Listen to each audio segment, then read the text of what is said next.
Hello, everyone. 1 second. I'm not sure why I'm logged in as in my personal account, but for some reason it keeps merging with my work account, and I don't know why. But let me see. It looks like it's letting me have host privileges, so I think it's just a weird little glitch thing. All right, let me. Hello. I had an issue with my grow light, so I had to put my temporary standing lights. So they're kind of brighter than my other one. So I'm just trying to see I don't blind myself over here. All right. Indigo is very active this morning. So all right.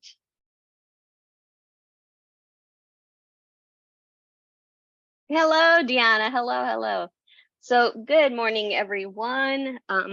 Good afternoon and good evening, depending where you're tuning in from. Welcome. Let me see here.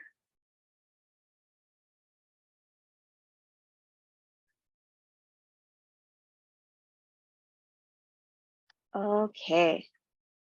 So let me quickly share my screen.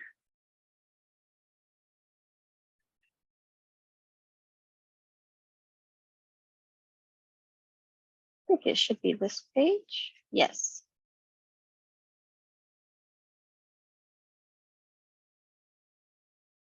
So welcome everyone to yet another session of the Urban Garden Learning Series. And if you're new here, we usually are switching among these between classes, Q&As, like today, a plant clinic, where it's kind of a Q&A, but more focused specifically on issues your plants might be having right now, maybe some odd symptoms that you'd like to show. We can put you on camera and you can give us a look. Also, if maybe you've had a problematic plant recently and you were able to fix it up and figure it out, we'd love to hear any tips and tricks you'd want to share.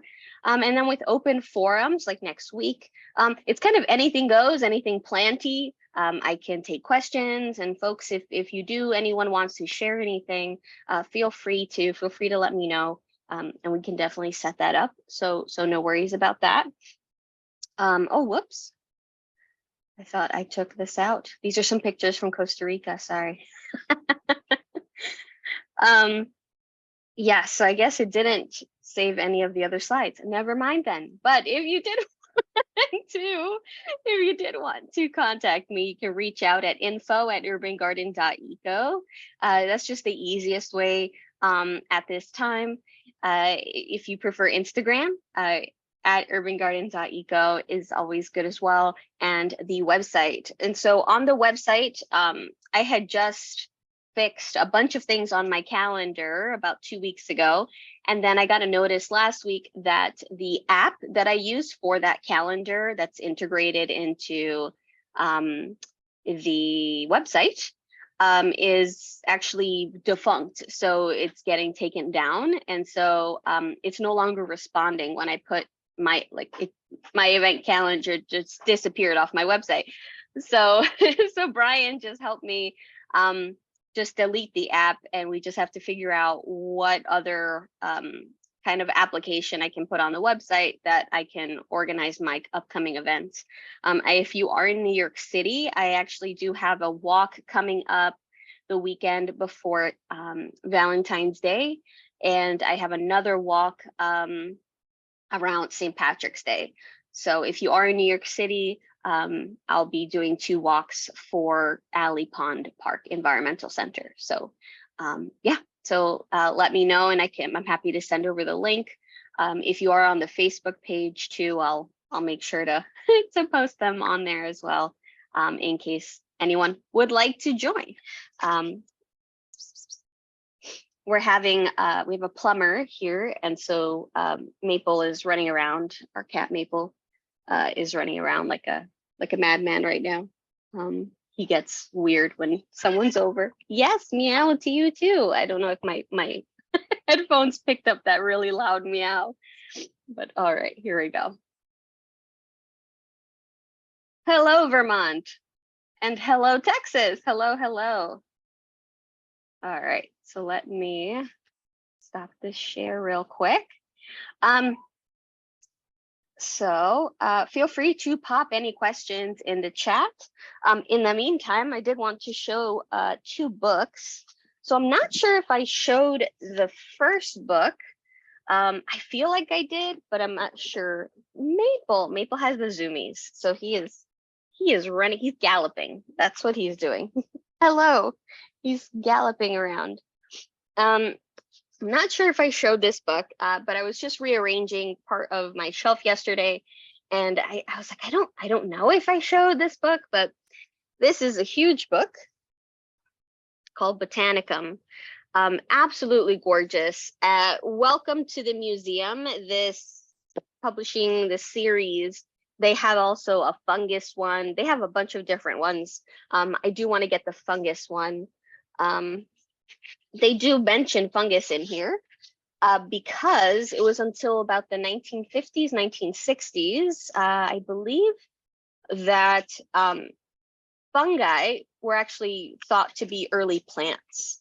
What are you doing? Maple just jumped onto the TV stand and knocked a bunch of things down. What are you doing, buddy? What are you doing? Hold on, I'm gonna have to put him in the bedroom because he's acting a fool right now. 1 second, let me. Whoop. Okay. Hey, what are you doing? What are you doing, buddy? You are knocking down everything. Come here. He's knocking down my Lego set right now. I have a Hogwarts Lego set that I'm working on, and I put it there temporarily, and he's already knocking it down. This is Maple, so that everyone can see who the culprit is right now. This is Maple, and he's just. Are you all right? He's in a mood today. All right, let's put him in the bedroom. Come on, buddy.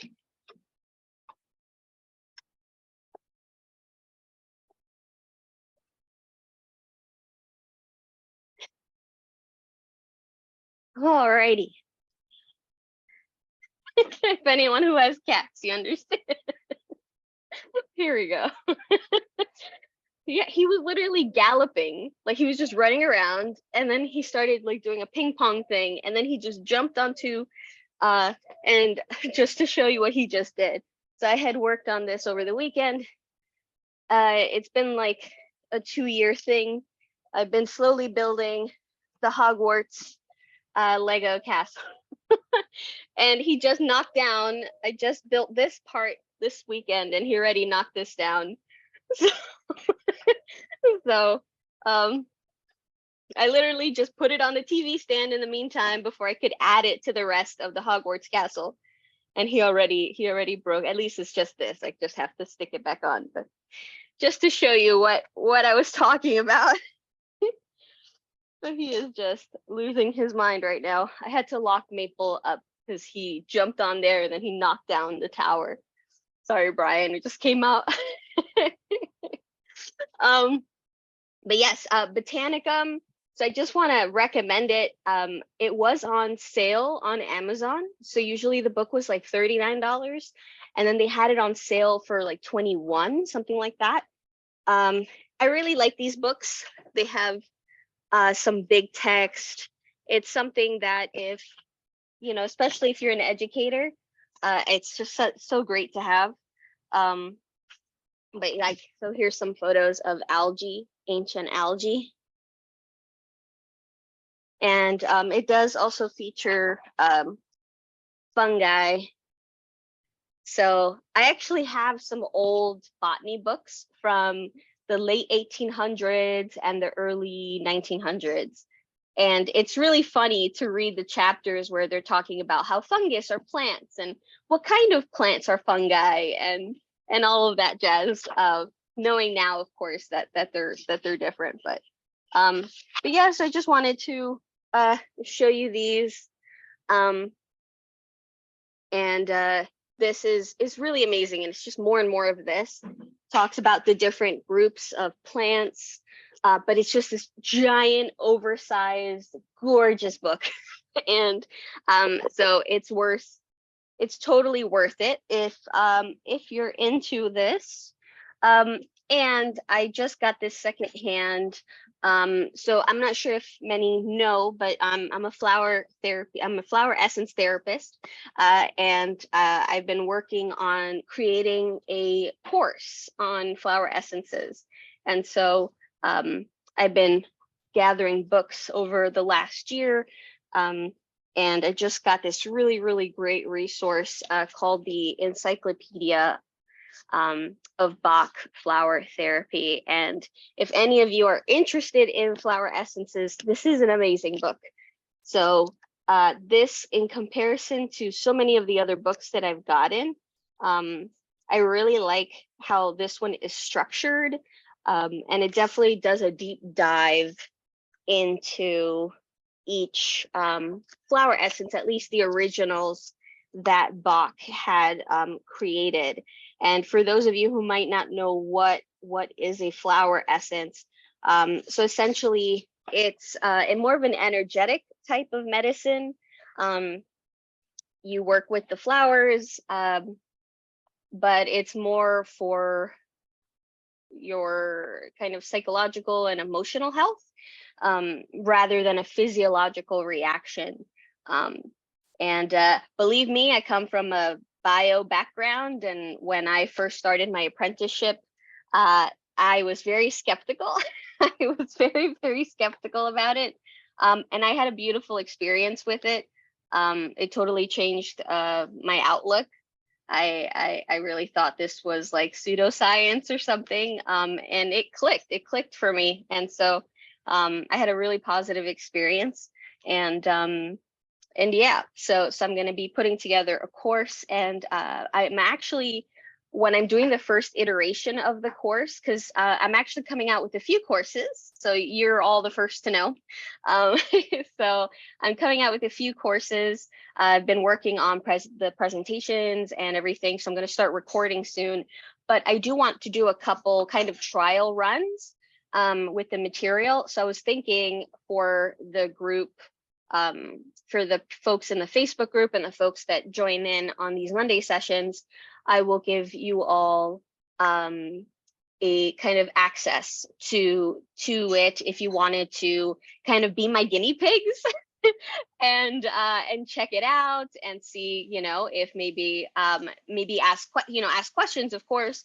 Tell me like, oh, maybe we should explain, you could explain more about this aspect or things like that, and kind of give me some feedback, kind of like beta testers on the course. And then yeah, so I can make sure that I'm building the best course that can help everyone. But then you will all have early access, free of cost, of course. So if you would be interested, let me know. And yeah, so I'll be repeating this, don't worry, in the next coming classes, because I'm hoping to start having the recordings done, hopefully at the beginning of February. So I'm thinking of having a couple that are going to be pre-recorded that you can all watch and give me feedback. And then I'm going to have some live classes, so where I do demos and things like that. And so it'd be great if folks can, but it's going to be kind of like a run through. So then you can participate and let me know, like, this was cool, or maybe you could show this or do this. Any constructive criticism, feedback, all of that is going to be more than welcome. So yeah, so don't worry, all of you will be invited if you are interested in joining in. All right. So I'm seeing the chat. So let me let me hop on that.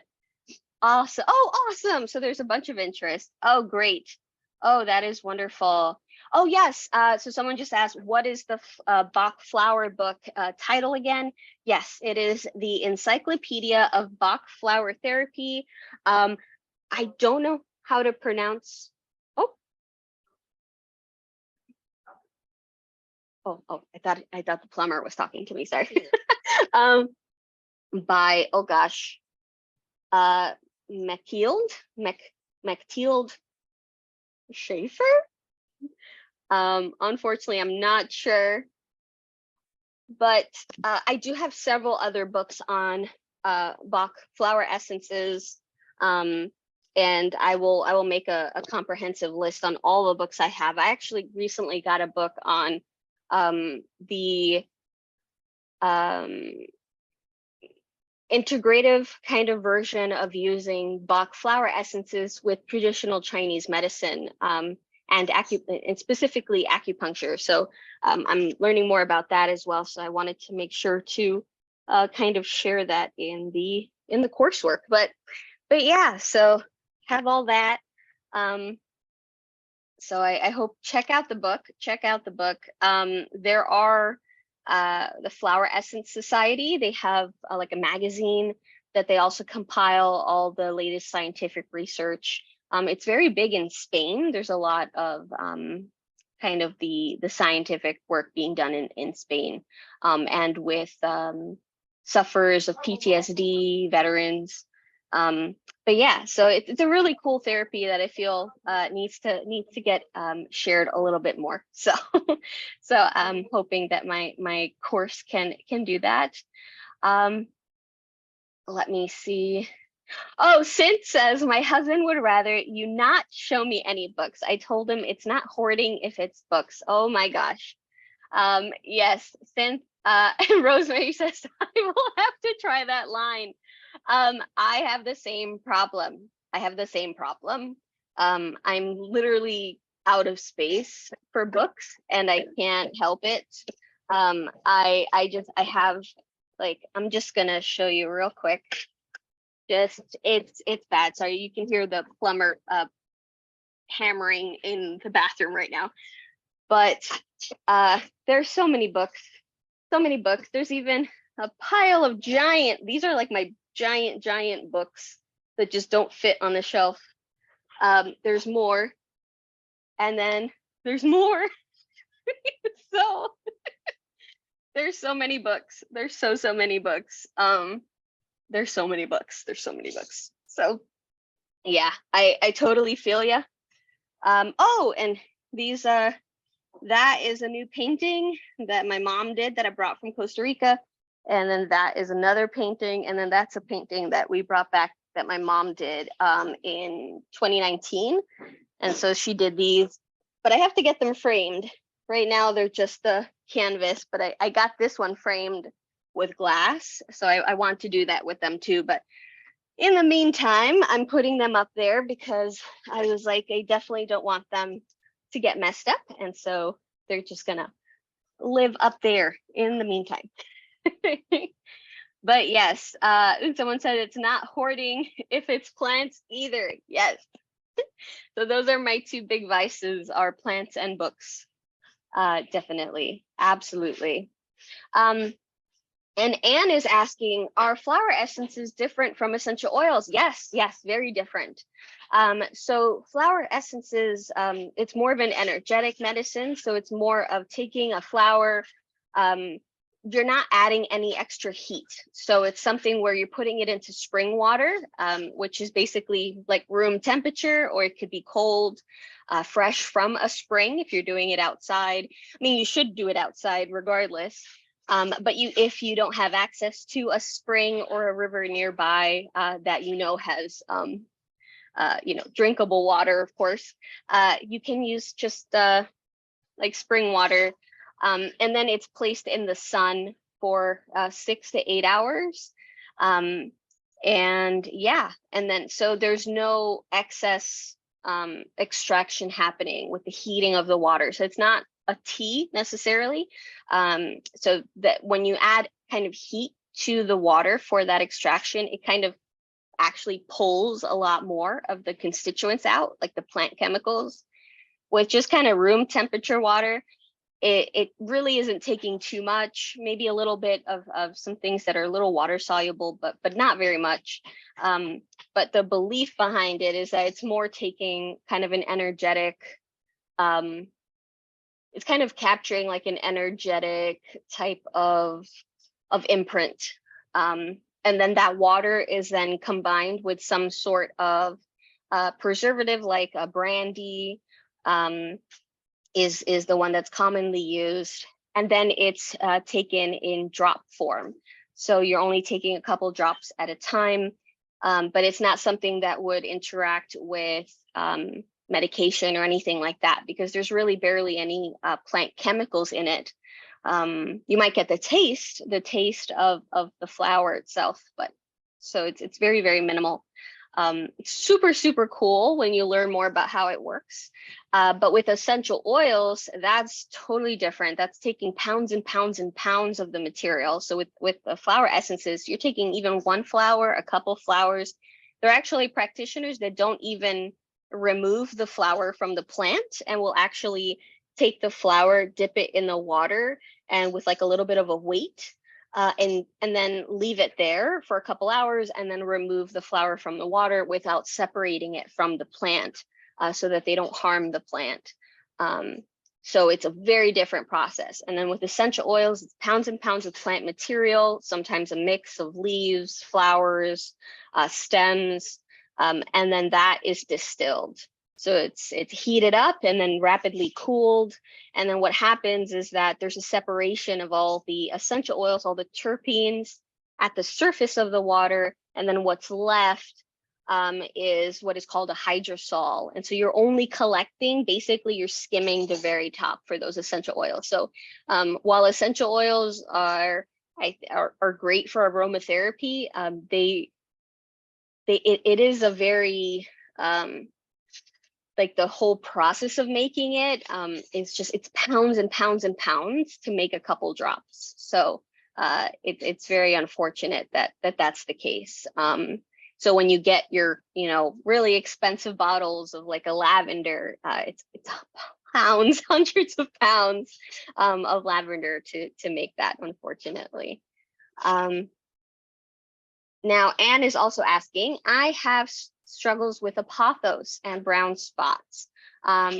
Yes, absolutely. Anne, if you would like to show it, let me see.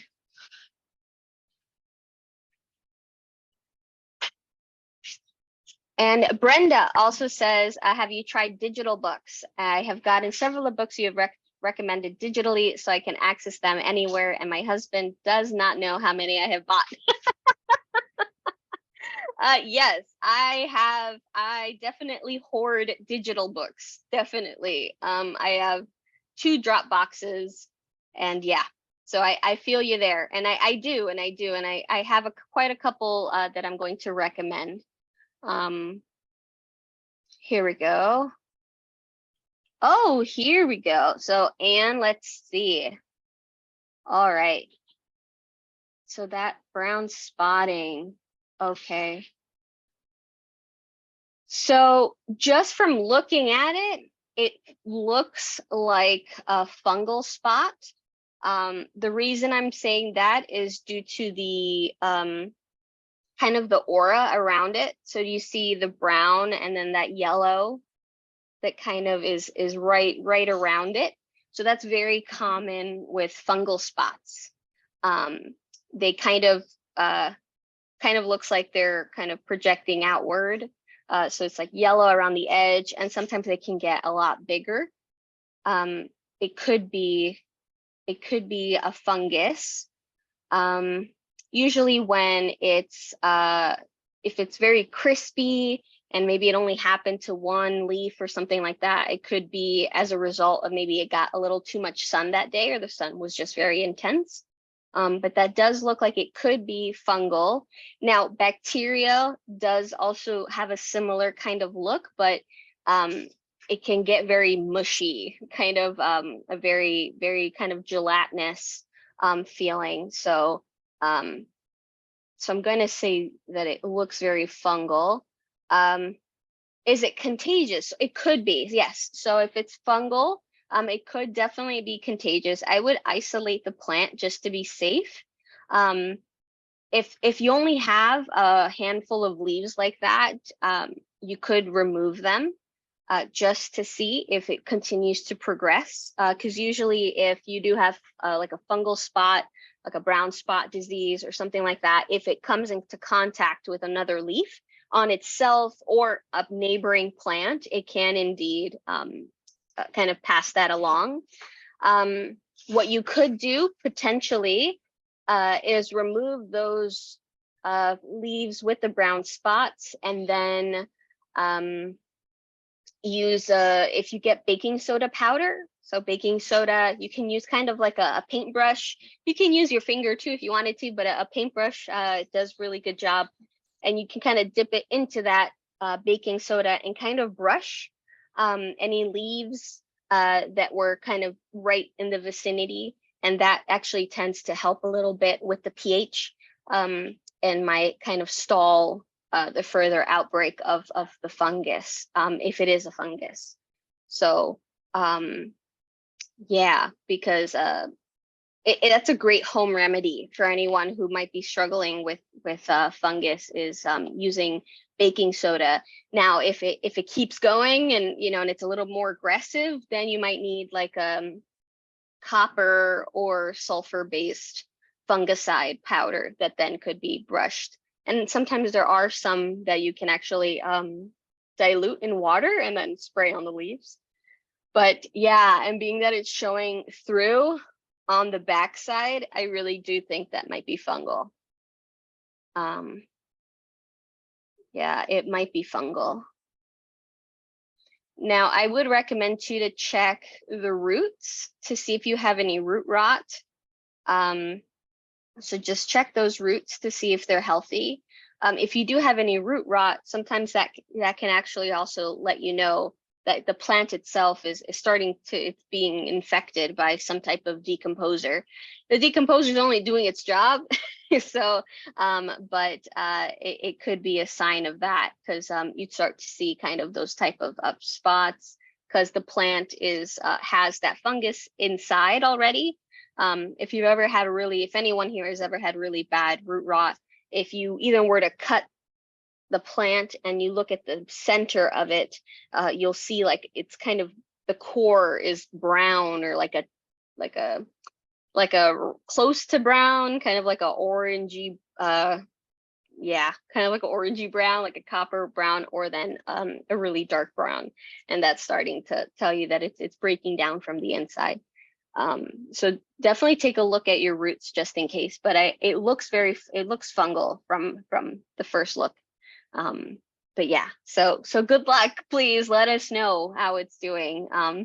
Yes, thanks for the thumbs up. Let me see here. Let me see. Rosemary says, I've never been great with jade plants, but I decided to try again when I accepted one from some friends during the pandemic. It dropped a lot of leaves though, and they are coated in a dusty looking gray to black fungus-like substance.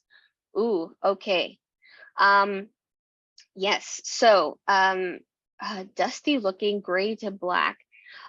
When it depends on the jade. I have seen this happen with folks that have very hard water, where the jade is basically kind of pushing out excess salts on the leaves, and it kind of gives it like a glittery kind of look to the leaves.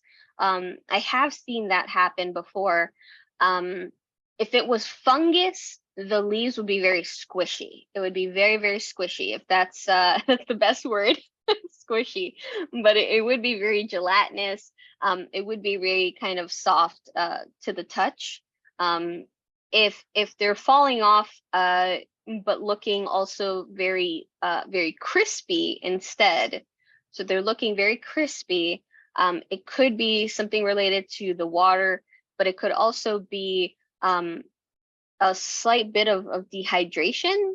So when you move a plant from one place to another, it's very, very common for leaves to just drop, especially if it went from a warm house. Let's say if you're in an area experiencing winter and then it got exposed to the cold, even for a few minutes. I've had this happen. I had a Monstera Peru that was gorgeous and beautiful at the seller's house, and they lived only 15 minutes away. And it was like 34, 33, 34 degrees when I went to pick it up, and we wrapped it in tissue paper, like a cardboard and stuff. And I thought it was going to be fine for 15 minutes. And it looked fine when I got home. And then over the next 2-3 days, the top leaves just started turning black. So even just a couple minutes of exposure to really cold temperatures can, the plant might look fine the minute you get home, and then you'll start to see what's happening. But also just the change can cause them to fall. With those leaves, though, you can propagate them if they still look healthy and kind of plump. You can, but if you're still getting those, but I'm gonna check to see if there's any. Okay, if you can update us to let us know, is it soft to the touch or is it very crispy? Oh, here we go. The time of transfer and the hard water could be it. Should I keep the soil moist or let it dry between waterings? Great question. So definitely let it dry between waterings. If you have small propagations at the base or anything like that, like my small jades, I water at least every 2 weeks. Sometimes when they're smaller than that, you might have to do it a little bit more often, maybe like once a week. But if it's a nice size, every 2 to 3 weeks is good, but give it a good bottom watering. That's the best way to do it, because it's going to fully saturate that soil evenly without kind of getting the base trunk super wet. So I like giving them a really good bottom soak, and they tend to do really well. So if you do have a tendency to have hard water, if you live in an area like that, you can try giving it rainwater, or purchasing kind of like spring water might be helpful if you just want to try and then see if you see any change, because I have seen that where they're kind of pushing out these excess salts, and it draws the excess salts draw water away from the roots. So then the plant looks like it's dehydrated. So by giving it deeper waterings and changing the type of water, you can kind of see if dehydration was that a cause of that crisping. I have it in an eastern window, and my house gets very little sun this time of year. Bottom watering will do. Perfect. Yes. So try that, and let us know also. But I think the change of the type of water and giving it a really good bottom watering should show you some change, and you'll start seeing new growth as well. Yeah, I hope that helps.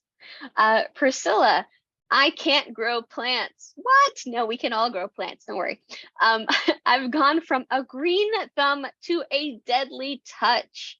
I love plants. I just bought a Christmas cactus. How should I care for it? No worries. No worries. We all kill plants. I still kill plenty of plants when I get a species I've never had before. Sometimes I was just telling Brian, because I'm currently working on a houseplant book, and I was working on this, brainstorming a chapter in there about care style. And I was telling Brian and how I'm going to kind of begin it, because and so I guess everyone will have a sneak peek here. But basically, I kind of started off saying, there's two versions of us. There's the version that we are, and there's the version that we wish we were. And so For me, I have a very busy schedule, and so most of my species are succulents or species that basically don't need water for 2 to 3 weeks, because then I have them kind of in a rotation. So I know, okay, this weekend it's their turn. I have them, and I have little areas like this all around the house. So I'll go, okay, this weekend there's like 4 areas that need to get watered. And then the next weekend, okay, those others now get their turn, and so that they don't all accumulate on the same weekend, because we have over 300 plants, and so it's not good. So but the issue is that sometimes I really want something that's going to need a little bit more care, right? And I see it at the store and I'm like, yeah, I can totally water this every week or twice a week, and I'll be much more conscientious. I'll make sure that I make an effort not to miss it. And then I purchase it, like ferns. This is me with ferns. I kill all the ferns. Um, and I'll get the fern and I'll think, oh yeah, I'll totally stay on top of this one and I'll be good for a couple weeks. And then I will get really busy with work. And I'm like, all right, I'm doing this, I'm doing that, I'm working on this, I'm writing this, and I forget that the fern existed. And with ferns, for instance, one really big stretch of drought time can easily kill your fern. So no worries. I still do this myself. So no worries about that. Now, with your Christmas cactus, how should you care for it? So Christmas cacti are part of these holiday cacti, the Easter cacti, the Christmas, and the Thanksgiving cacti. With these, they're epiphytic cacti. So these usually live in trees or in kind of rocky crevices. So you don't want to over water these plants. You want to make sure they're in a very well draining kind of substrate. But at the same time, unlike terrestrial cacti that can go weeks without watering, holiday cacti, if it's the summer, if your home tends to get very dry very quickly, or there's a lot of sun, they can tend to get watered maybe even every 7 to 10 days. If it doesn't, if you think, no, my apartment doesn't get very warm, it's still moist after, like the soil is still pretty wet after a week, you can do every 2 weeks. You just don't want to have that stay wet for a very long time. In terms of, and bottom watering is great in that regard too, because it's going to saturate it and then you're good. They will let you know if they're really thirsty. If you've kind of forgotten, they will start to kind of faint. The leaves will start to look a little wrinkly. So they do give you a visual indicator that they're thirsty. What else? With lighting, they can get, they're very prone to what is called blushing. So they will start to turn orange or pink or red if they're getting too much sun. So if it's just a little bit, they might get red along the edges, then that's fine. But if the whole plant starts to turn orange or pink, so that's usually an indicator that it's getting sunburnt.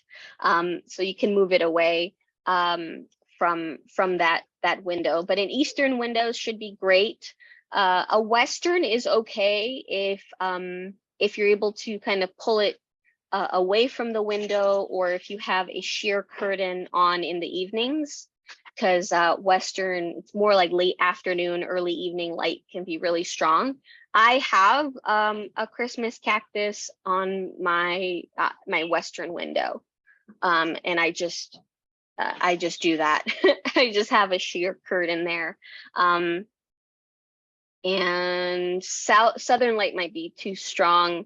Northern light might be a little too dim. So it might start to kind of look a little gangly. But yeah.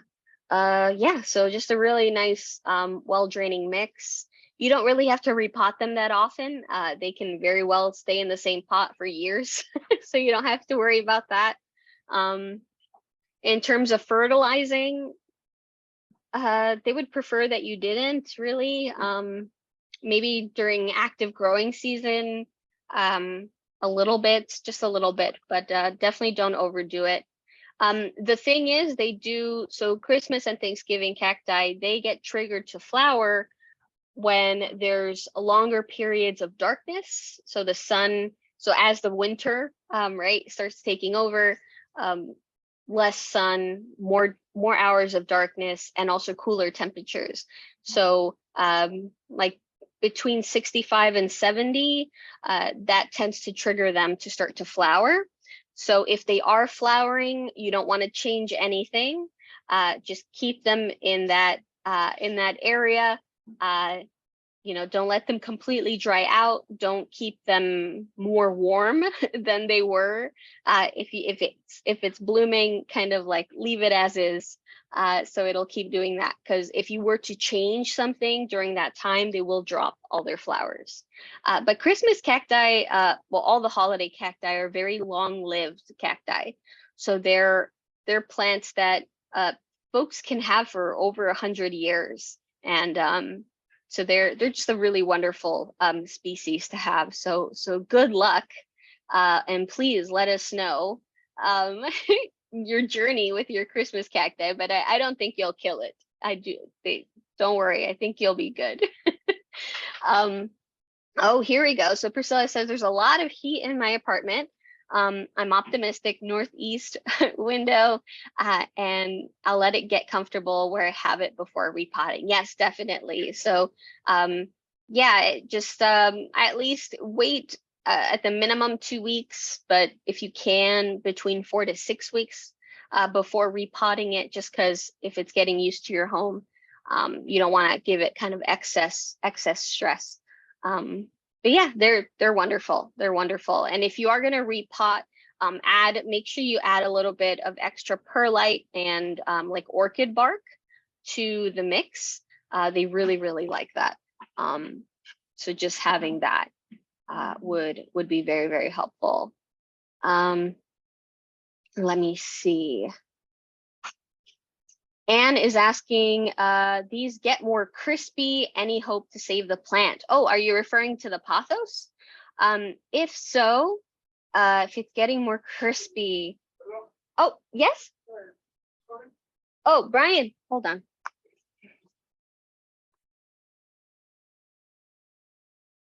Go, go, go, go. Now Jules thought he could just take over my seat.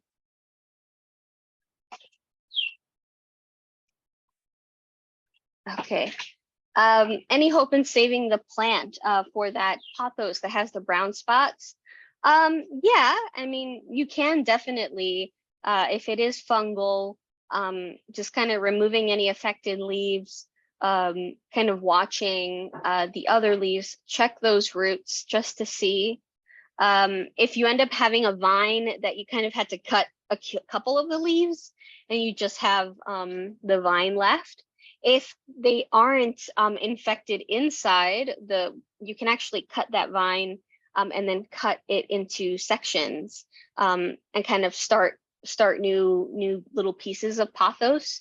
When you actually cut it, you can look at the center of the cut to see if there's brown inside. And if there isn't, if it's like a nice fleshy green color, then yeah, you can just those nodes, you can start them off. You can put them into like a little box with like perlite.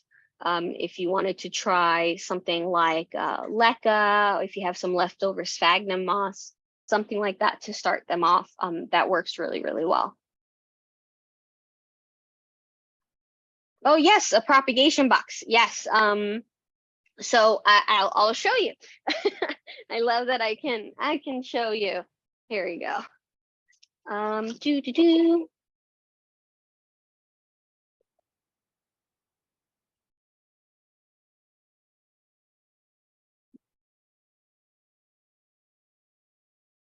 All right. So for instance, this is an example of a prop box. So it's just I got this from the dollar store. And so yeah, so it's just a regular little box here. I had some extra sphagnum moss. And so what I did is I just put that moss in there, made it really nice and spongy. And then I put little cuttings in here. So for instance, I think this is a piece of tetrasperma. So it didn't have a leaf. You could see the root system has clumped all this sphagnum moss together. So that's why it's all already connected. This is actually soon going to be good to put into some substrate because it looks like it has a pretty extensive root system because it's clumped together all of this moss. And it has just this cute little leaf here. I also have some cactus, some epiphytic cacti. Here we go. So this was a rickrack cutting, and it's getting little pieces, and it has roots that are catching that moss right there. But yeah, that's really it. You kind of just check on it. I have a mix of horticultural charcoal in here with my moss. And I did add springtails. So springtails are these little invertebrates that eat any potential fungus or anything like that inside of your soils, or in this case, inside the propagation box. I don't want any fungus to take hold in here because then it would basically eat any of these little plants that I have. So I purposely add springtails into them. And so I have a colony that I started from a small group, and I've kept it going now. I think this is my third year. Yeah, I think my third year with the colony. I just keep growing it. And I add them to things. So they do not harm your plant, but they just eat any fungus. So what happens is they also outcompete fungus gnats. This would be a perfect home for a fungus gnat. But there's no fungus gnats because I have added springtails. So they're busy eating any potential fungus, any decomposing sphagnum moss. So they're kind of the cleanup crew, and you can keep your box safe. But yeah, this is an easy setup. This box has no holes. Depending on the size of the box, sometimes you might want to add just a couple holes. I just give it a good look. If I see that there's a bunch of water kind of on the lid, then I'll open it up to give it a little bit of air circulation. But so that there isn't much condensation on there. But it's very easy to set up. And this one, I like these because it can just lock like that. You can see the leaves growing there. Really easy to set up, and it's super cheap. So you don't have to spend a lot. You could do the same thing and instead just put perlite. You can put perlite. You want to make sure it's not flooded. So it's not flooded, like there's no excess water anywhere. It's more like I use a little squeeze bottle, and I kind of just wet the moss, and I don't actually have to wet the moss for weeks at a time. So it keeps it pretty nice and moisturized in here. With the perlite, it might dry out a little bit faster, so you will have to keep a closer eye. So maybe like once a week, give it a look. But perlite is good to do that too. But yeah, and you can totally do that and see if you can get them to start to put leaves. Yes, in terms of any tips in making the transition from the prop box to that real life outside the box, absolutely. So when, let's say with this guy, right, with this little Rhaphidophora, once I'm going to be kind of transferring it over. So it has a nice established, it looks like it has a nice established root system. I can see the roots. Let me see without, I'm gonna end up getting sphagnum all over my laptop. You can see the roots here. So it has some nice thick roots, and they're covered in root hairs. So those are the types of roots that you want. When you propagate in water, that's an issue that you face, is that you get a lot of those stringy type of water roots, and they're very delicate. They're not made for kind of the surface, right? Like to work with soil or moss or any of like substrate. They're just for water.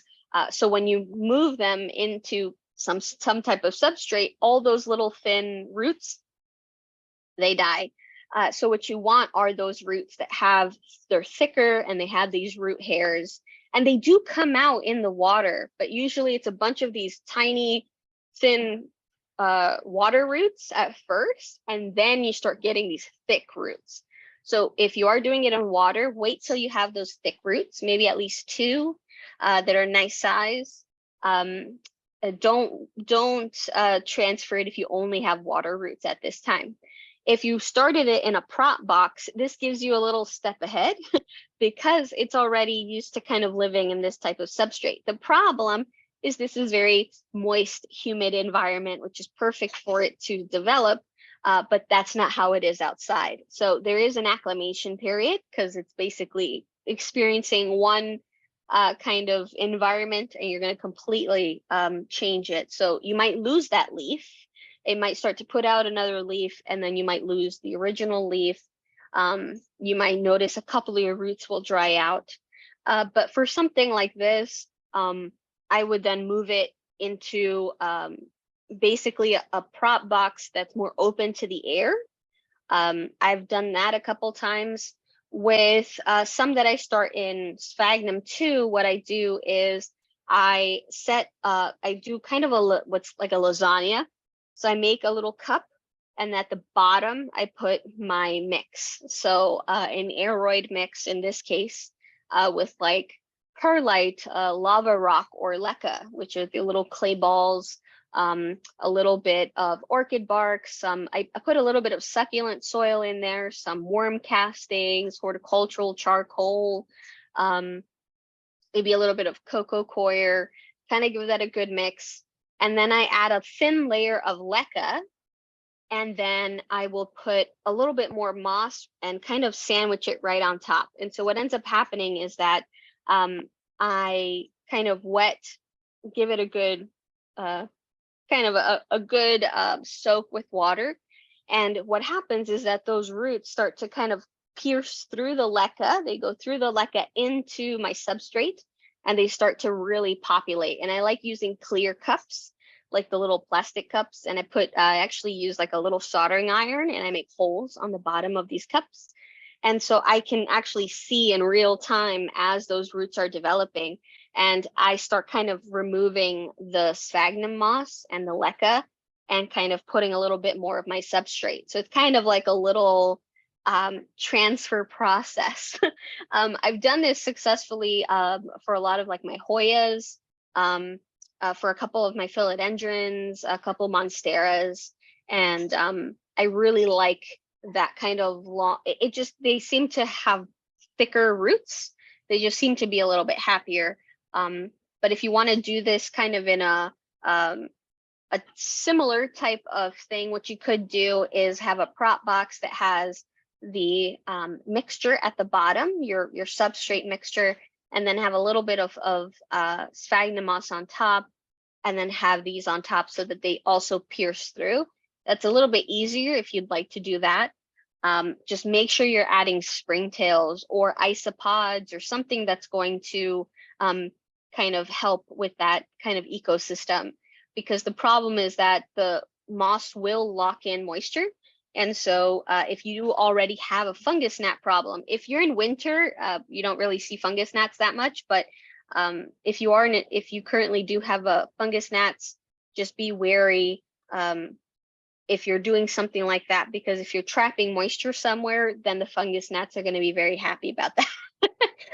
And so I really, really recommend having your own springtail colony. Right now, it's a pretty since I use them so much, I only have one colony. I'm hoping to kind of expand them more. I actually have to expand my dwarf isopod colony. I started this little one with 5 or 6, and there's well over 100 in there now. So I definitely need to separate them out into their own containers. So those actually I might be able to have enough that I can start selling them. With the springtails, it's still a pretty I use them so much that they stay at a pretty consistent amount. So, but they're really cheap. So if you can find someone who's currently selling springtails in your area, or if you can find your own springtails, what you can do is you can set them up. All you need is like a plastic container, kind of like the takeout plastic containers. You can fill it up with horticultural charcoal. Only use like spring water or distilled water. You don't want to use tap water. You give it some water in there, not to drown the whole thing, but just a little bit on the base. You kind of fill it up with those rocks, that charcoal, and then you can add some springtails. And they eat like wheat germ, fish flakes, things like that. You just kind of add that in there, and they'll start to blow up. So yeah, you can absolutely need that.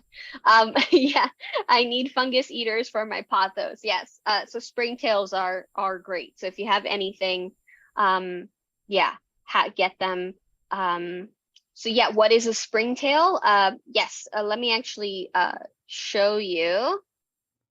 Hold on, let me pull that up.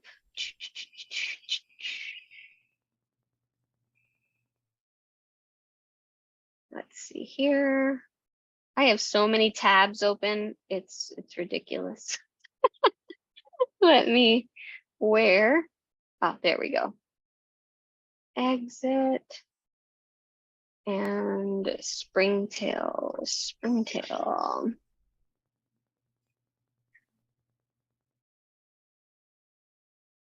Here we go. All right, let me show you, just so that folks that don't know what in the world is a springtail. This is a springtail. It looks like an insect. It is not an insect. You might already be familiar with them. You might see them crawling on your soil already. The big defining thing about the springtail is if you do approach it with your finger, something, it jumps. It jumps like a flea. And they're tiny. They're very tiny and white. Sometimes they can be different colors, but the most common ones found in houseplants are white. And sometimes if you are watering your plant and you have one of those saucers and you kind of lift it, you might see a bunch kind of at the base of your pot, or even in the dish itself. So they're attracted to that moisture. But again, they're not going to harm your plants, so you don't have to worry about them. But yeah, they're just these little jumping critters. They don't do anything to you. They're completely harmless. And they will only stay around your plants because they need that moisture to survive. They won't survive if they completely dry out. So this is why it's good for things that you keep moist for long periods of time. So a prop box, or I originally got them for my terrariums because we have a couple of terrariums. So I need to have a cleanup crew. So I have isopods in there. And I have like different kind of critters like that keep that ecosystem kind of healthy. So having springtails is awesome. So you can totally buy them, and you can find them too if you have a yard kind of under a log. You can probably find them in your houseplants currently. But they're great, and then you can kind of build up a colony so that you can kind of add to these other things if that's something that you want to do. It's super easy. It's really fun too. I've taken my colony to share with when I'm doing like kids programming, and they really get a kick out of it because they're jumping. But they're harmless, completely harmless. And so it might be a fun family thing if that is something that you'd want to do. It's like having a little colony you can set up at home with a non-pest type of invertebrate. So it might be a cool experiment. Yes, Judy is asking, would diatomaceous earth kill springtails? They would. So diatomaceous earth, it's this white powder made of diatoms, fossilized diatoms, and they're very sharp. And it looks like a powder to you, but if you look under a microscope, they're these little like diamond shaped creatures, and that are long dead. They're just fossilized, but it kills anything, any invertebrate that it comes into contact with. So it doesn't harm like people or mammals or anything, but it kind of stabs them. Basically, it's like a bunch of needles for them because it's at such a small scale, right? So yeah, it would kill springtails. So diatomaceous earth would kill basically any invertebrates that you have in your substrate. So the good and the bad. So do be aware of that. So Diana, do you have to keep the springtails fed after they finish eating all the fungus and gnats? So they don't eat the gnats, they outcompete the gnats, but you'll keep having fungus is a very prevalent thing. Not all fungus harms your plant, but usually as long as if you're having any plants that you're keeping routinely moist, there tends to be just food always there. Also, if you have substrate that has things like orchid bark or things like that, they feed on that wood as it breaks down. So they have a nice amount of food in there. You can always add extra, add a little bit of extra orchid bark if you wanted to give them, or you can add some horticultural charcoal, which your plant would love, but it also feeds any beneficial invertebrates as well. And it also helps keep smell. It lowers odors. So if you have, I personally I've used it once and never again, the fish emulsion fertilizer. Some people use like different types of fertilizers that kind of have a little funky kind of smell to them. Adding horticultural charcoal to your soil would help alleviate that if maybe every time you water it, you kind of get that funky smell. That horticultural charcoal would definitely help. And it says, do your critters have to be kept in isolation, or will they cooperate and stay in open houseplants? So in terms of like the little springtails, they usually stay right in the plant that you put them in. The most I would do is maybe walk over to the next plant if it's a very short distance, but they don't like take over or anything like that. Yeah, so they're very, very it's not something that would ever become a problem. So you don't have to worry like that. And yeah, they do tend to stay in your houseplant because that's their food source. Like the substrate is their food source. So they really wouldn't venture too far from that. So you don't have to worry. You don't have to worry. And yeah. So Holly is asking if I would do a step-by-step kind of springtail usage and setup as a lesson. I can totally do that. Yeah. What I'll do, I can do that. Yeah. So for the next class that I'm gonna do, so next week is open forum, and then the week after is a class. So I didn't have a class idea yet. So I can totally do that beneficial invertebrate use, and I can do an example with the springtails and show you. Diana, can you confuse springtails and mites? No, mites are much tinier and they're kind of round. They're much more rounded. Springtails kind of have like a elongated kind of body, and they jump. And then the mites, no. In my little isopod colony, there's a couple wood mites in there, and they look very, very different. They look like these little teeny tiny little circles, kind of these little spheres. And there are some springtails with my isopods too. They look very, very different. So no worries. And the springtails won't be on your leaves either. I mean, unless you were like doing something and they jumped and they landed on a leaf for a second, but they would not be actively on your leaves. They would be in the soil or like along the edges of your pot. So don't worry about that. Barbara, my Christmas cactus is ready to be repotted. It's past flowering. Hello. In the past. Yes. Hold on one second. Yes. Oh, hold on. He's telling me that that they fixed. Give me 2 seconds. 1 second.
Whoop, okay. I didn't even know that the plumber was coming today until my landlord woke me up. So, but yeah, he was letting me know that they finished working on the bathroom, but he cut himself. So I was tending to that real quick. All right. Yeah, what a morning. So my husband was like, it has to be today. I was like, yes, apparently. It always has to be today. It always. Yep. All right. Yes. So show me your Christmas I'll cactus. show you. Yeah. Yeah. Okay. This was one that was going, the window that it's been in for a million years got very hot. It had a terrible summer. It got all yellow. I moved it into the not sunny room, and it's all revived, and it flowered, past flowers. So I left it alone, and now it's a good stable point. In the past, I've made a lot of cuttings from leaves and stuck them into different pots, but I'm wondering, I never have, the very least, it can be lifted and put soil in. It's a nice, strong one piece. It's got about three branches, this one piece, and some little babies. But I'm wondering, I never have, would there be an advantage to the plant if I just split it instead of made cuttings, or is it best left alone, left whole? As always, I have. No, it looks great. So you have either way. If you were going to separate it, I would recommend so when you kind of ready to repot and you very gently kind of massage that soil, Yes. see if it comes apart very easily, because with those pots, usually when you're seeing those main stems, they are indeed separate plants that were put together in a pot, and then they just grow together that way. So that would be great if it was easy. If it separates really easily, then yeah, if they have really tangled their roots and they're really in there, it could cause a lot of damage. So I wouldn't recommend it. But that's what usually happens, even with Monstera, pothos, philodendron. There's usually, it's a bunch of cuttings that are making that kind of pot look so beautiful and full. It's not one plant. So you very well might have 2 to 3 plants in there. If you wanted to separate them, I would just say, just kind of test to see how easily they break apart. If you did want to kind of establish 2 different plants. In terms of an advantage, I mean, there might be a slight advantage, right? It's a little less competition. If they have already really kind of tied themselves up together, though, I think there's more of a risk of causing too much damage. So I think it would just be better to keep them together. Thank you. I wouldn't want You're to, welcome. I'm so glad I had a chance. I don't want to stress it out further. We want to keep it as it would like. But yeah, at best, right, the Monstera is doing great. My geraniums, which you previously said I'm a geranium whisperer, You are are. doing great. Doing great. We're not on the subject today, but yeah, another time. But thank you so much, Oh, Jocelyn. you're This is very always welcome. wonderful. Wonderful. Love this. Oh, thank you so much for tuning in. Let me see here. Oh, Jerry, about a tuber. Sure, Jerry. And what's your question about the tuber? Okay, let me just Hi. over here. I received this tuba from a friend of mine. He said it was from a ponytail. Okay, Oh, so I could see where the ponytail starts. I've seen a couple of big ones. They really, but most of the roots are really brown and brittle. So I'm wondering. I mean, it's still hard, the tuba. Would I uh, pot that completely underneath the soil or leave like 1/4 up? yeah. So I wouldn't. So I think about. So depending on where those roots are starting, that will be kind of your. Do you see where the roots are kind of beginning? Yeah, right around here. Well, I don't know if you can Oh, see it. here we go.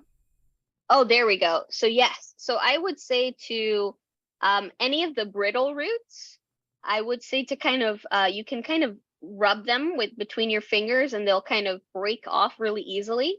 I wouldn't Uh-huh. recommend leaving them on there because once you start watering them, any of those dead roots will rot. All right. So you definitely don't want that. So you want to remove those. But kind of doing like this, it's a little bit less than like yanking yanking them out. But you can totally put it about, yeah, about halfway, right where those roots kind of start. So you don't completely submerge the bulb there. You want to leave a nice section out of it. And just Wh- make sure the mix is a very well draining mix. So add a lot of perlite in there. Right. What Yeah. about plant pot size or something like this? Would it go in a bulb pot? I would say make sure it has drainage holes, Yeah, first and sure. foremost. You could put it in a plastic nursery pot for now. I would say something that's just slightly wider than it, so not too big. So Okay. let's say here's your bulb, so maybe like that much bigger. So you don't want to put it in something where the bowl is like this and it has so much excess soil because that's going to Right. hold way too much moisture. So something that's just like right around the diameter is just slightly larger for it to start to establish. Yeah, so don't worry about like going big. And it's just like green leaves that come off it, right? That's what they call it, the ponytail. Yes, the ponytail. Yes, so they'll And, start to right. put them out Do like you that. know what color the flowers are? Or does it Um, flower? they do flower, but I think it has to be pretty large before it can do so. But they're like a creamy, like a cream. It's like an off-white. I don't think it's yellow, but it's like an off-white cream kind of color. It's like a um, was it Deanna? Somebody shared a photo of Yeah, I think I did send you the flowering ponytail. It's like a spray of flowers coming out of the top of the tree. It's really yeah, pretty. ponytail palm flower. Hold on one second just to show you. Here we go. Do do do. This is what it would look like. Yeah. So Oh, wow. yes. and I mean ponytail palms can get ginormous. Holy mackerel. It takes a very long time. But yeah, they get absolutely beautiful. Um Oh, yeah. whoa, boy, oh boy. I saw one when I was in Costa Rica that was taller than the house. And that was the biggest ponytail palm I'd ever seen in my entire life. Because I was passing by and I was like, that looks like a ponytail palm. And I realized is this huge ponytail palm. Wasn't flowering, but it was way bigger than the house it was in front of. But yeah, so they can start off pretty small, like you have them in that bulb as a bulb, and then yeah, they'll get there. They'll get there. In the house, they'll probably won't get as large. But if you were to plant them outside in an area that something like Florida or something like that, where it's kind of like a tropical, semi-tropical climate, it will definitely kind of go off. And, Well, I live in Florida, so oh, okay. should it take full sun? It can. It's very tolerant of bright light. It's very tolerant in many different types of lighting situations. And so I've had it in full Western light. I've had my ponytails in full Western. I think I still haven't I have one other ponytail palm in my Western window, and I have one in my Southeast window. And so they can put up with a nice amount of light. Well, thank you very much for all that You're great very information. welcome. Yes, Thank and you. one cool thing too is that they don't have to be watered a lot. So I water mine about every 2 to 3 weeks. My smaller one, my bigger one that I have in my room, like in our bedroom, it's like the bulb is about like that big. It's in a bigger pot. That one I actually water when the bulb starts to look wrinkled, and so sometimes that's only about once a month. So it starts to. So I wouldn't recommend to do that when you're starting out, because those roots are just starting to get established. But when you have a nice established plant, you can let it completely dry out. And you will see that the bulb kind of looks like it's starting to kind of get a little wrinkled, and you fill it up. And after about 24 hours, it's nice and plump again. And so they call it, one of the common names is the elephant foot palm, for that reason. So it's super neat. So it's like a caudex type plant. And you see that with a lot of caudiciform plants. Even like I have this little guy here. Let me see if I can. This little guy. And this is a Fukia. And so he's a caudiciform plant as well. And so this little, oops, here we go. This little bulb here, it looks nice and firm right now. But I water it once every 2 weeks, and this actually starts to deflate. It looks like it just starts to deflate. And then I give it a really good bottom water, and it just fills right up again. And so I love caudiciforms. So ponytail palms are very similar, and so I really like them. But enjoy, keep us updated. I want to see when the leaves start coming out. Okay, I'll do that. Yes, definitely let us know. And let me see here. Oh, and Terry, speaking of ponytail plants, my once beautiful ponytail plant has brown tips, actually more than the tips. Oof, okay. So it could be a couple things. So it could be excess. Usually what tends to happen is excess watering. If how often are you watering it at this time? So it could be that. I would check the roots to see if how healthy those roots are, if you have any root rot. That could be it. If it's you're saying it's more than just the brown tips, I mean, you can check for a pest. They're pretty resilient to pests, thankfully. Once a week, but just a little, and the substrate is solid. Okay. So if the substrate is solid, then I would recommend aerating your soil. If it's a nursery pot, that's really easy. You can do the scrunching. So you just kind of scrunch your pot. That can be very helpful because that'll break up that hardened soil. So usually when you let your soil get so dry to that point where it becomes like cement, it becomes what is called hydrophobic, which means the water can't penetrate. So even when you do water, it just rolls off the surface and down the sides and escapes through the drainage holes and actually never makes it to the roots. So it could be that your plant's actually being underwatered in this case. So what I would recommend is aerating your soil. If you don't have a nursery pot and it's a solid like ceramic pot or something like that, you can use something like a barbecue skewer or something like that. Oh, perfect. If it's a nursery pot, you can just do the scrunching. Just do the scrunching. I'm trying to see if I have any nursery pots. Well, I guess my Peru is in a nursery pot. So yeah, you just do like a scrunching like this. So you just do that and it really helps kind of just break that up and create pockets. And then once it's done so, you can go ahead and give it a good bottom watering. Yeah, so you can do that to kind of re-engage that capillary action in your soil so that it actually takes that up. I would say to maybe lessen the watering as well. So maybe do one bottom watering and then see how quickly your plant dries. So even with the smaller ponytail palms, I'm usually watering mine, and our apartment gets a nice amount of light and gets very hot.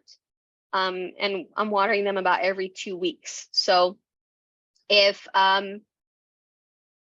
if you weren't watering to saturate that soil, I would say to actually bottom water it so that you fully saturate it and then let it completely go bone dry.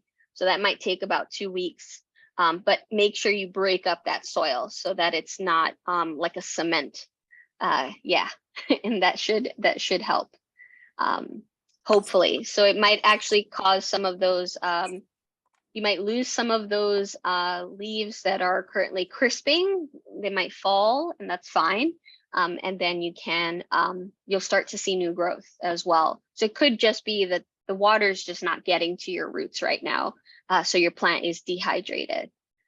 So it could be potentially that. Joan, I wonder if you can comment on an app I saw on Facebook. You take a picture of your plant and it gives advice about care. Great question. Yes, those infamous plant apps.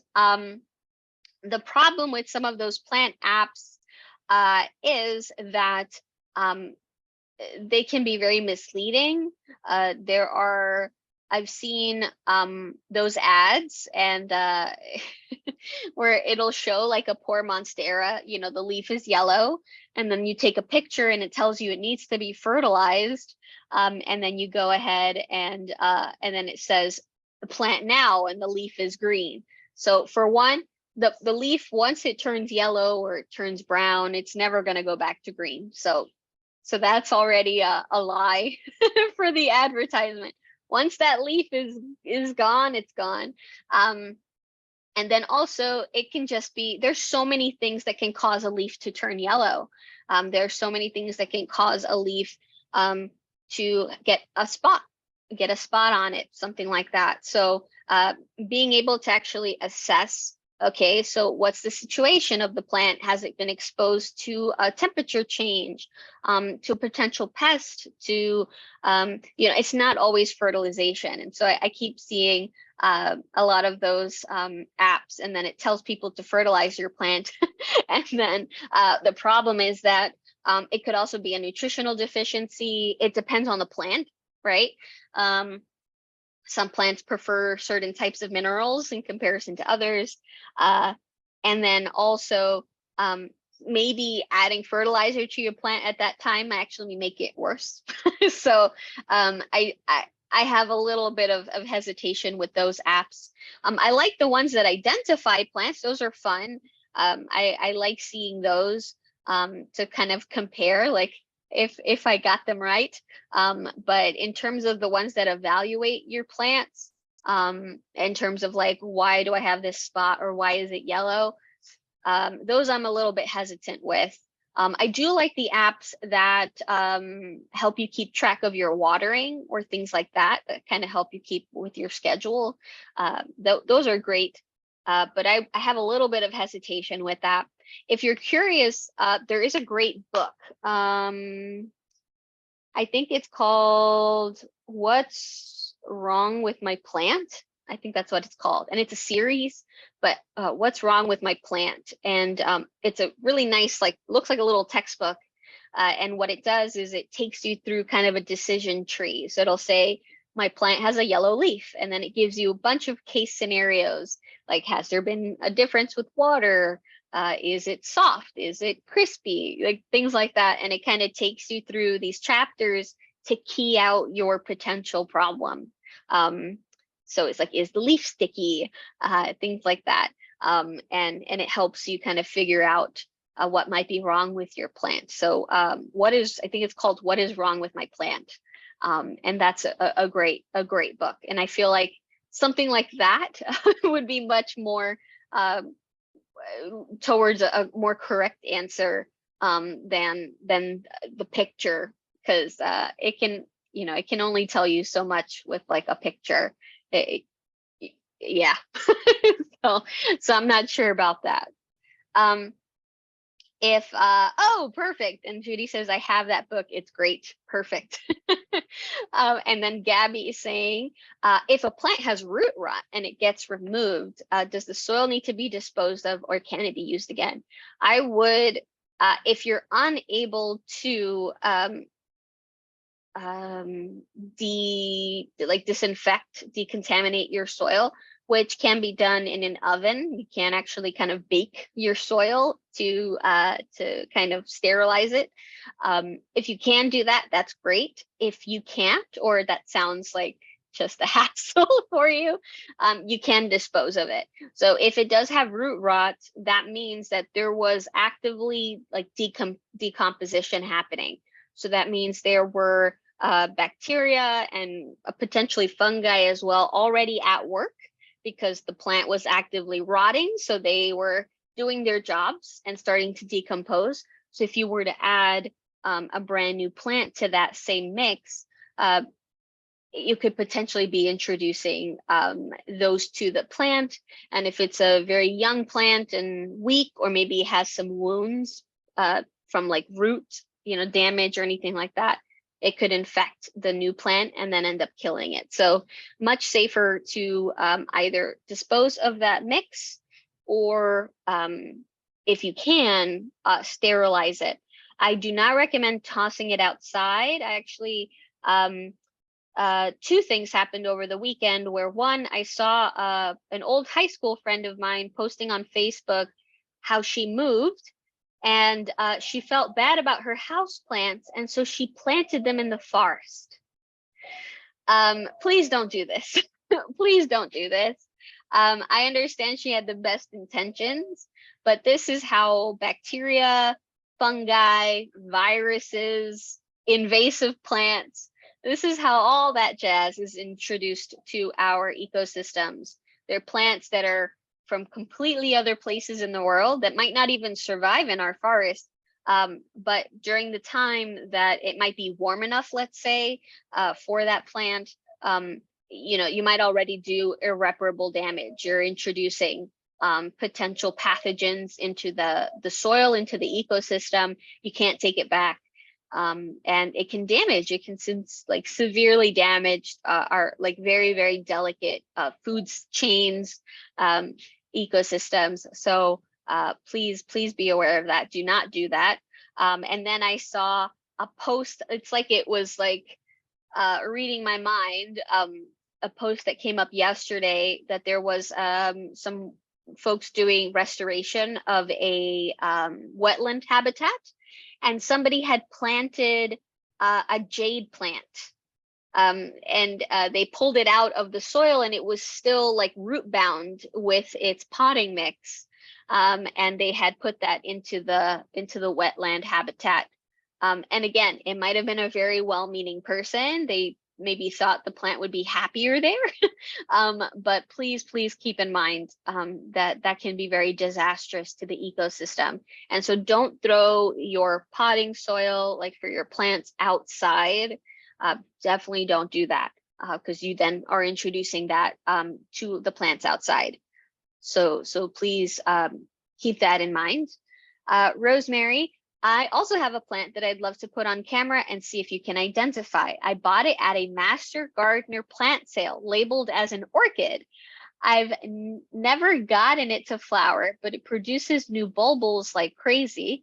And someone shared a division with that has sprigs of tiny purple star-shaped blossoms. Let's see what this is. Oh, that is a leopard. I think they call it leopard lily. I have one. I have two actually. It's or wait, no, I have three. Silver squill. A silver squill. They also call them a leopard plant, leopard lily. These are great. And they produce a bunch of little bulbs. I'm gonna hold on. Silver squill. I cannot remember the scientific name. It's like Leo something. Yeah, Ledebora. There we go. Yes, that is what we're looking at. They have a gorgeous. They can get this really gorgeous purple underside. Hold on. Let me see. There's. Yeah, they get. I have one that is this deeper purple, like the one that you have, that has and here they are with some of those. You can get these little flowers on them. It has like a deep burgundy underneath. I have one that's a tiny one. I have a tiny one that I started as one bulb, and now it's three, but it's still in a tiny pot by my southeast window. And then I have one really green one, it's a different species that I got, oh gosh, a couple years ago as a cutting, and I have it in a pot with a gasteria and something else. I think a piece of agave.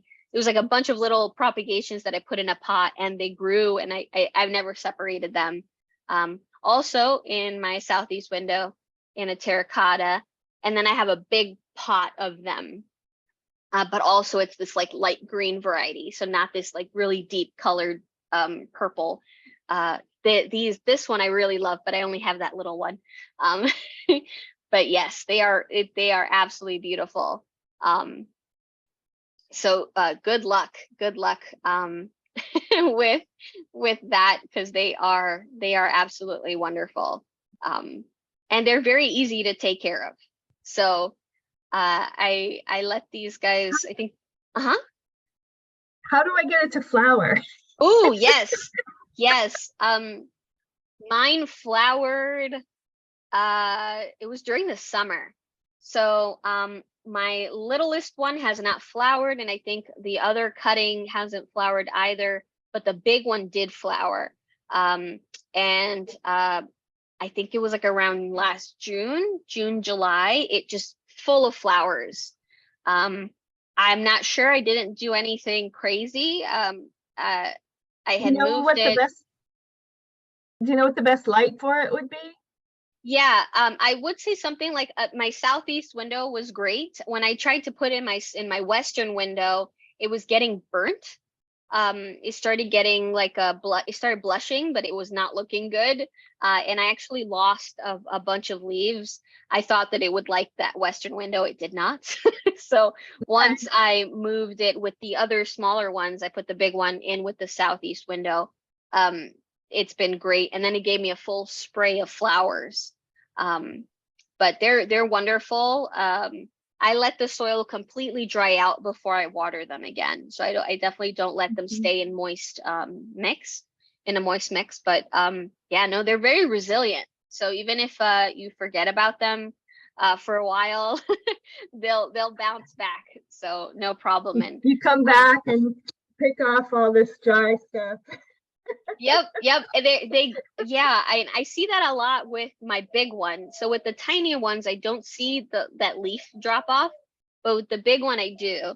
But it's steadily producing more bulbs, but then it just like some of those leaves die off. So I clip those, and then it's like, oh, well, look, there's another bulb. And it's kind of like a cycle of just like die off, produce bulbs, die off, produce bulbs. So I'm Is there a assuming better soil mix? it's Is there a preferred soil mix? Okay. yeah, as Sorry. long as it's no, you're fine. If it's very well draining, so just make sure it's not very peat heavy. So you don't want something that's like really muddy. And you want to make sure that the bulbs are like right above the soil, so that they're not beneath the soil, because they'll rot that way. Yeah. Thank you. Yeah, you're welcome. So yeah, definitely if you're gonna make your own mix, I would say like make sure there's a nice amount of perlite.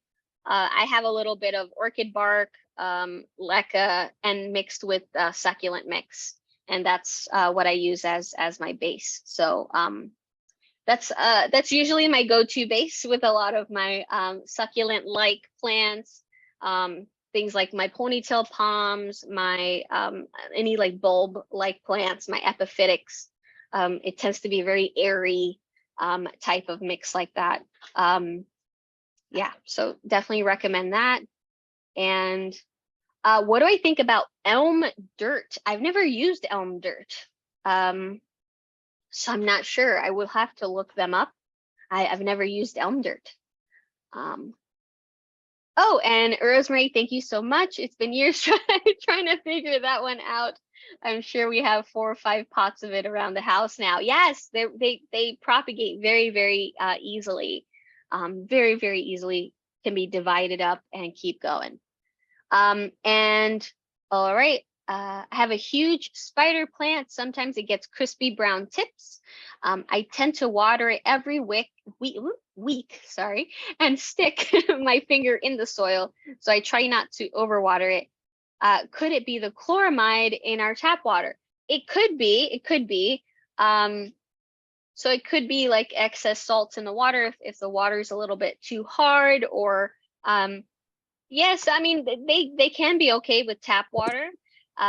With spider plants, I found if they also if the temperature kind of gets really cool and the humidity drops, they tend to get very crispy at the tips. So it's like if the temperature is too cool and the humidity it's too dry and too cool, their leaves can sometimes get very thin and will start to get crispy on the tips. So if that's not the situation, if you're like, nope, it's the humidity is good, it's nice, comfortable temperature in the house over 70 and up and good, then it could be the watering, the water that you're using, I mean. So you could try to maybe try like a spring water or something like that, just to see if you see any difference. You could try that. In terms of, yeah, once a week is pretty good. So as long as it's not like really moist when you do water it, it's fine. Yeah, I mean, it could be the water. It could be the water. Thank you, Jess. You're very welcome. Yeah, I don't think it possibly could be the water because we have a water softening system. Oh. So that is why I'm suspicious of it. And this plant was gifted to me by someone now who has passed on, which is, to keep it alive and everything, of course, and it produces lots of babies. It's huge, Jocelyn. You can't imagine. It's like, put your arms out and make a circle. I mean, seriously, it is ginormous. And I can barely lift it to put it. I put it on the north side of the house on the porch, in the summer sometimes. And I'm very careful. I put it in and out and transition. And I've done it for a couple of years now. And so it really loves it there in the summertime. And then I bring it in. Right now it's like pulled away from the south window because we've, with the sun the way it is, the south window is shaded from the house next door. So I kind of pulled it away because it doesn't want to be in real sunlight usually. And it seems to be good. But the other thing I'm suspicious of too is it's close to a heater. So it might be the two things, you know, so I'm going to give it a go and switch over the water. And maybe, you know, I have some other plants over there too. They're doing fine, but I don't know. I'm going to switch the water first. We'll see how it goes. Yes, definitely keep us updated and let us know if the change of water did anything, or if moving it a little farther from the heat system, to see if maybe that potentially might make a difference. Yep. Okay. Thank you. You're very welcome. Oh, and Linda says, I have spider plants under my deck and they love it, even when we're living in the San Francisco with cool weather. Oh, that's awesome. I love to see when different plants, right, how they do not react the same way to cold, right? Here in New York City, I've seen, gosh, in Costa Rica, there was just, my mom was just saying that like on last Friday, it actually dropped in their area, and it was about 30 degrees Fahrenheit. And it got like super, super cold, and it was really early in the morning, and that a bunch of the, like at the very top of the mountains, a bunch of people were reporting that like the flowers, everything was like a thin sheet of ice. And all those tropical plants, right? And they're fine. It was like they were fine.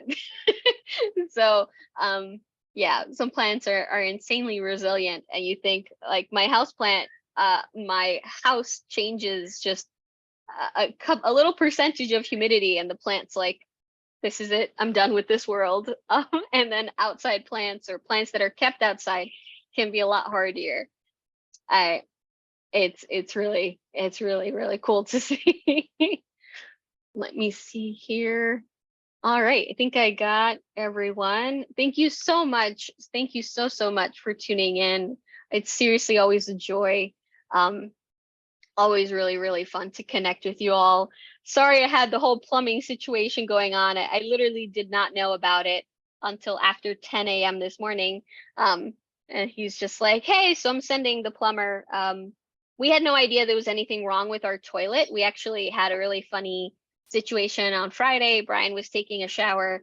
Brian, my husband, if anyone doesn't know who Brian is, but he went to close for the shower, went to close the hot water, and it just came off the handle. And he came out, he he tried to get like not the plier, I guess not a plier, I don't know, but he tried to kind of turn the actual thing, and it wouldn't turn off. And so we had to have the plumber come to fix it. And while he was there, he has such an ear, the plumber. I mean, of course, he's been on the job. He was telling us he's been on the job for over 30 years.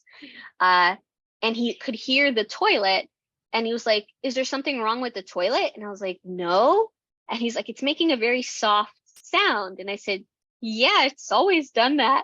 And he opened it, and he realized there was something wrong with like the internal flapper system or something in there. And so they're like, okay, we'll come back to fix it. And then he surprised us this morning. The wrench, there you go, wrench. Thank you. And I was just like, oh, okay. But now they ended up actually replacing the entire toilet. So when I went over there, I just saw that he completely changed the toilet. So I thought they were just going to fix the back part, but they actually changed out the entire toilet. I've lived in this apartment since I was 5 years old. We've always had the same toilet. So I was like, oh, this is a brand new toilet. All right. So that was my morning. So sorry about the interruptions. But yeah, about that time, yes, absolutely. It needed to be done, but we had no idea there was anything wrong with it. So. But thank you so much, everyone. Please enjoy the rest of your Monday. I hope your week is starting off on a good note. I can't believe we're about to wrap up January. It's just nuts. It's going so quickly. We're already through almost the first month of 2023. I'm still getting used to writing 2023 down. I keep writing 2022. But thank you so much for tuning in, and please stay safe, everyone. I hope you'll join us next week. Yeah, and I'm hoping to have more information about the upcoming classes and things like that. So I'll keep sharing it with everyone. Yeah, and so if you are interested, let me know. Also, when I start to have like the book, the manuscript, I do want to have a couple of readers, like beta testers, so you can read the book and let me know what you think. So yeah, so keep an eye out for that.